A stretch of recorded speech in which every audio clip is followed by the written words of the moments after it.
আজি বনাবলৈ লৈছোঁ বাঁহ গাজৰ আচাৰ বুলিয়ে কৈছোঁ। টেঙা কৰি থ'লে খুব ভাল লাগে খাবলৈ, আৰু মাছৰ লগত বনাই খাবলৈ ভাল লাগে বাঁহ গাজ টেঙা কৰি থ'লে। আৰু সকলোৱে জানে বাৰু, তথাপিও মই কেনেকৈ বনাওঁ তাকে অকণমান দেখুৱাইছোঁ। এইফালে এয়া জাতি বাঁহৰ 3টা লৈছোঁ, আৰু সেইফালে ভুলুকা বাঁহ হয়, ভুলুকা বাঁহৰ 2টা লৈছোঁ।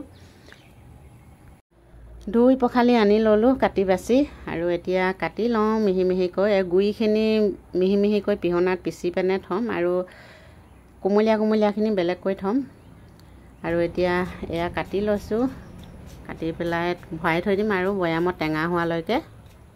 কাটি লোৱা হৈ গ'ল। এয়া মিহি মিহিকৈ পিচি লোৱাখিনি এটা বৈয়ামত থৈ দিছোঁ, আৰু ডাঙৰকৈ কটাখিনি এটা বৈয়ামত থৈ দিছোঁ।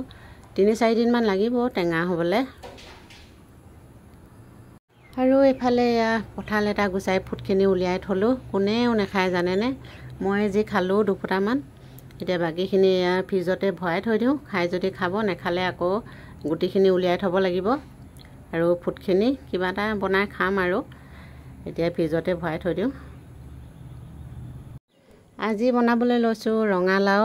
এয়া হৈছে ৰঙালাওখিনি অৰুণাচলৰ পৰা আমাৰ ভাইটিয়ে দি পঠাইছিলে দেই। এয়াকে আজি এটা বনাওঁ, আৰু যিমান গৰম হ'লেও বনাবই লাগিব, খাবই লাগিব। আৰু এয়া নিউট্ৰেলাৰ লগতে বনাওঁ বুলি ভাবিছোঁ। এতিয়া কাটি বাছি লওঁ। এইফালে এয়া কাটি বাছি ল'লোঁ, লগত দি দিছোঁ দাংবডি, ৰঙালাও আৰু নিউট্ৰেলা। আজি একেবাৰে সাধাৰণভাৱে বনাম বুলি ভাবিছোঁ। আৰু আজি মাছ মাংসও নাই, আৰু দালিও নবনাওঁ বুলি ভাবিছোঁ। একেখনকৈ বনাম, আৰু একেবাৰে মছলা চছলা নিদিয়াকৈ। আৰু গৰমো যিহে পৰিছে, আৰু যিমান গৰম পৰিলেওতো খাব লাগিবই, বনাব লাগিবই। তথাপিও আজি এয়া পিঁয়াজ জলকীয়া দি মাত্ৰ তেলৰ পাকত দিম, আৰু বনাই এনেকৈ খাম। আৰু এইফালে এয়া কেৰাহী গৰম কৰি আছোঁ, তেল দি লৈছোঁ, আৰু এতিয়া বনাই মেলি লওঁ। আৰু একেবাৰে শেষত বনাই মেলি লগ পাই আছোঁ। বন্ধুসকল, এয়া হৈছে একেবাৰে শেষত, এয়া বনাই মেলি ৰেডি হৈ গ'ল।